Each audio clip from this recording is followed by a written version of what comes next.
అవినాష్, చెప్పుమ్మా.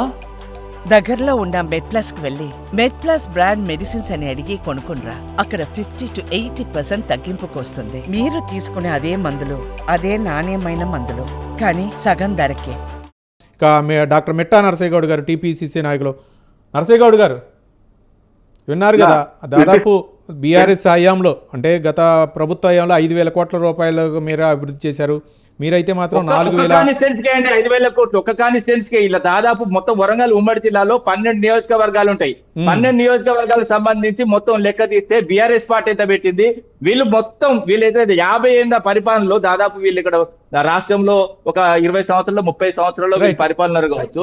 వాళ్ళు మొత్తం లెక్క తీసినా, వాళ్ళ జీవితం మొత్తం లెక్క పెట్టినా బీఆర్ఎస్ పార్టీకి పావుల వంతు కూడా వీళ్ళు ఖర్చు పెట్టలేదండి.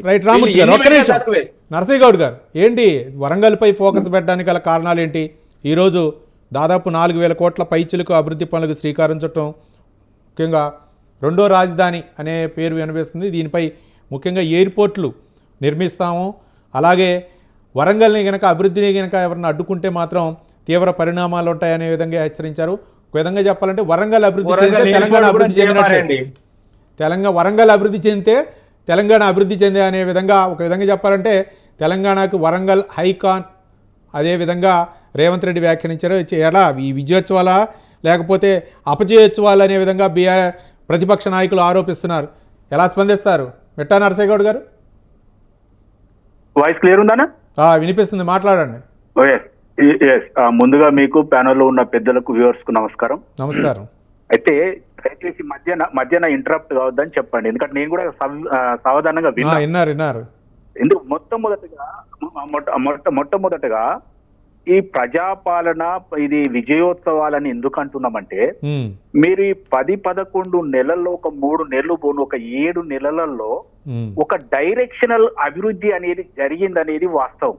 అంటే ఎవరికైతే మనము ఈ ప్రభుత్వ ఫలాలు అందించాలని అనుకుంటున్నామో అది అభివృద్ధి పరంగా అందుతున్నాయా లేదా అనే దాని మీద చాలా ముందుకు వెళ్ళిపోయినాం. ఇంతకు ముందు ప్రభుత్వంతో కనుక పోల్చుకున్నట్లయితే ముందుకెళ్ళొచ్చు, అభివృద్ధి చెప్పుకోవచ్చు, మీ అభివృద్ధి చెప్పుకోవచ్చు, కానీ బీఆర్ఎస్ నేతలు అరెస్ట్ చేయడం ఎంతవరకు? అక్కడికే వస్తున్నా ఎందుకంటే మీరు ఇది దీని గురించి అడిగారు కాబట్టి చెప్తున్నా. తర్వాత బీఆర్ఎస్ నేతల అరెస్ట్ అంటే నేను ఒక్కటే అంటున్నా, ఎప్పుడైనా కేటీఆర్ గాని కేసీఆర్ గాని పర్యటనకు పోతే, అది అభివృద్ధి ప్రభుత్వ కార్యక్రమం కానీ ప్రైవేటు కార్యక్రమం ఏదన్నా ఒక కార్యక్రమం తీసుకోండి, మీరు ఎప్పుడైనా గుర్తుపెట్టుకోండి, మీ దగ్గర విజువల్స్ ఉంటాయి. కేటీఆర్ బయలుదేరే దగ్గర నుంచి మళ్ళీ ఇంటికి చేరే వరకు ఆ రూట్ లో ఎన్ రూట్ లో మొత్తము ఇతర ప్రతిపక్షాలు అందరి యాక్టివ్ కార్యకర్తలను అరెస్ట్ చేసి లోపల పెట్టేటోళ్ళు. ఈ రోజు ఏంటంటే మన గతం మర్చిపోయినట్టుగా మాట్లాడుతున్నారు వాళ్ళకి మనం ఇప్పుడు మీ దగ్గర విజువల్స్ ఉంటాయి, నేను అబద్ధం చెప్పడానికి వీలేదు కదా. కేటీఆర్ గాని కేసీఆర్ గాని ఇతర మంత్రులు గాని ఏ రూట్ లో వెళ్ళినా ఆ రూట్ లో మమ్మల్ని ఎన్ని సార్లు లోపల పెట్టిరో, ఊచలు లెక్క పెట్టినామో వాళ్ళని అడిగితే తెలుస్తుంది. ఈ రోజు ఆయన అరెస్ట్ చేసిన ఈయన అరెస్ట్ చేసినట్టే మీరు రెచ్చగొట్టే పనులు చేస్తున్నారు కాబట్టి ఖచ్చితంగా చేస్తారు. ఒక నిమిషం. రెండోది ఏంటంటే, ఎందుకంటే మనం అది లఘుచర్ల చూస్తున్నాం కదా.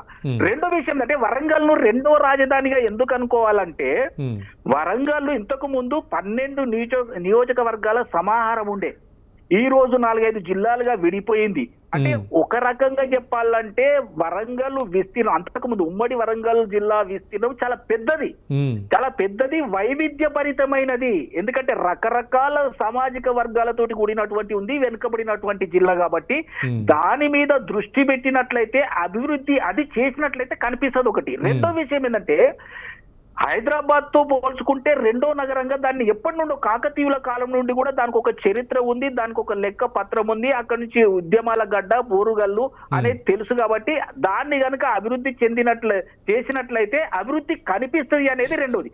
మూడోది, అభివృద్ధి ఎలా కనిపిస్తుంది అని అంటే, మెయిన్ గా ఇంతకు ముందు కేసీఆర్ గారు ఉన్నప్పుడు కూడా వరదలు వచ్చినప్పుడు కేటీఆర్ గారు కేసీఆర్ గారు తన మంత్రివర్గం తోటి పోయి విజిట్ చేసిన విజువల్స్ చూసినాం మనం.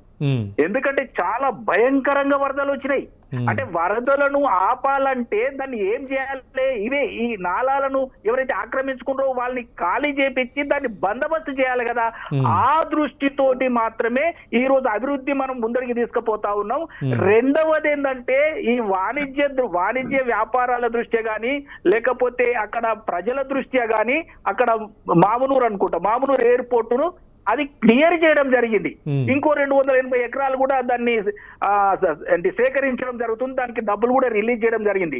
ఇది వారి హయాంలో ఎందుకు చేయలేకపోయినారు అంటే ఆ సెంట్రల్ గవర్నమెంట్ తోటి కయ్యం పెట్టుకున్నారు వీళ్ళు. ప్రధానమంత్రి వచ్చినప్పుడు ముఖం చాటేయడం, ఇంకొకరు వచ్చినప్పుడు ముఖం చాటేయడం, అడగోలు తిట్లు తిట్టడం.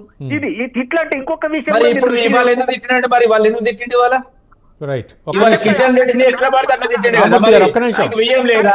బియ్యం లేదా ఇప్పుడు ఇష్టం వస్తాడు సన్నాసి దద్దమ్మ మోడీ మోకాలు చిప్పకాడు మోకాల కాడుండు కాళ్ళ కాడుండు పోయి గులాంగిరి చేయమన్నాడు కదా. నేను ఇంటర్వ్యూ కాలే మీరు మాట్లాడినప్పుడు జర వినండి. ఎందుకంటే మీరు విన్నది ప్రజలు, మీరు చెప్పింది ప్రజలు విన్నారు, నేను చెప్పేది కూడా ప్రజలు వినాలి. ఇంకొకటి ఏంటంటే ఇలా తిట్టిండు అంటే ముఖ్యమంత్రి గారు అలా తిట్టిండు ఇలా తిట్టిండు అని ఏలెత్తి చూపించే వీళ్లకు నేను ఒక్కటే అడుగుతున్నా, ప్రభుత్వ కార్యక్రమం ప్రభుత్వమైనా ప్రైవేట్ అయినా తిట్లే. ఇంకోటి తప్పు అన్నగారు నరసన్నగౌడ్, మీరు చాలా పెద్దవాళ్ళు వయసులో. ఒక్క నిమిషం రామూర్తి గారు, నువ్వు వినన్నా ఒక 1 day 2 days కూడా కాలేదనుకుంటా హౌలా ముఖ్యమంత్రి అట. హౌలా ముఖ్యమంత్రి వాడెంత వీడెంత అని కేటీఆర్ అంటే ఏంటంటే షాడో ముఖ్యమంత్రి. నరసింహగౌడ్ గారు ఒక్క నిమిషం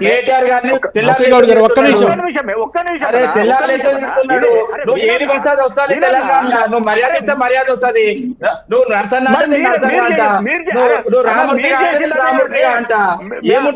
తెలంగాణ అంటే కదే పౌరుషం ఏమంటున్నా.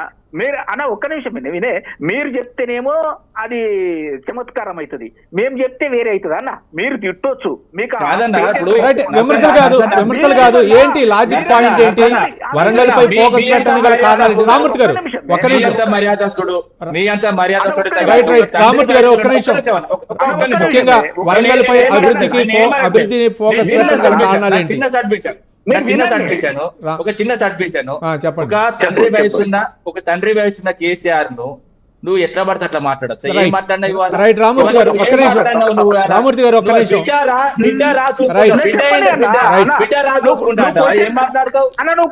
ఈ రాజకీయ ఆరోపణలు రకరకాలుగా ఉంటాయి. ఇప్పుడు అభివృద్ధి వరంగల్ పై పెట్టడానికి గల కారణాలు ఏంటి? సబ్జెక్ట్ లో రండి మన మెట్టా నరసింహగౌడ్ గారు. రవణ నేను ఇంకో ఈ విషయం చెప్పి అటే వస్తా. ఇప్పుడు నేను ఏమంటున్నానంటే ఇప్పుడే రామూర్తి అని ఒక మంచి మాట చెప్పింది ఏంటంటే ఏది ఇస్తే అదే వస్తుందని. మరి మీరు ఇచ్చిందే వస్తుంది, మీరు చెప్పిందే వస్తుంది. అమర్యాదగా మాట్లాడలేదు, మీరు సైలెంట్ గా ఉండండి. కేసీఆర్ గారి లాంగ్వేజ్ మీ లాంగ్వేజ్ పేగుల మీద వేసుకుంటాడు. రారా చూసుకుందామని కేసీఆర్ గారు ఎప్పుడు అనలేదు, ఎప్పుడు అనలేదు. ఎన్నడం లేదా మాటలు, ఎన్నడం లేదా. ముఖ్యమంత్రి హోదాలో ఇప్పుడు మీ ముఖ్యమంత్రి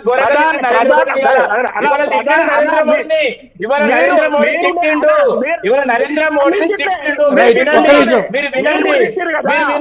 నరసింహగౌడ్ గారు, రామూర్తి గారు మేమేం తిట్టాము? అవును, తెలంగాణ రాష్ట్రాన్ని ఆవిర్భావాన్ని అవమానిస్తే అన్నాం మేము. నరసింహగౌడ్ గారు, రామూర్తి గారు ఒక్క నిమిషం. కేటీఆర్ తిట్టినన్ని తిట్లు నరసింహగౌడ్ గారు ఒక్క నిమిషం. సాదిక్ గారు, సాదిక్ అలీ గారు ఒక నిమిషం. మీరు దోస్తులా? ఇప్పుడు మోడీ గారు మీరు దోస్తులా? ఓపెన్ ఒప్పుకోండి. రామూర్తి గారు ఒక్క నిమిషం ప్లీజ్, సబ్జెక్ట్ డైవర్ట్ అవుతుంది. సాదిక్ అలీ గారు, సాదిక్ అలీ గారు, సాదిక్ అలీ గారు ఒక్క నిమిషం. రాష్ట్రంలో మిత్రుడు, కేంద్రంలో శత్రువులు మీరు. రాష్ట్రంలో మిత్రుడు, కేంద్రంలో శత్రువులు మీరు. మీరు మామూలు పరిపాలన కాదు, మీరు దోచుకునే పరిపాలన. రామూర్తి గారు ఒక్క నిమిషం. మోడీ చంద్రబాబు అదే విధంగా రేవంత్ రెడ్డి పరిపాలన నడుస్తున్నది. మీలాంటి కాంగ్రెస్ వాళ్ళ పరిపాలన నడుస్తలేదు. రామూర్తి గారు ఒక్క నిమిషం ప్లీజ్. రామూర్తి గారు, నర్సయ్య గౌడ్ గారు ఒక్క నిమిషం.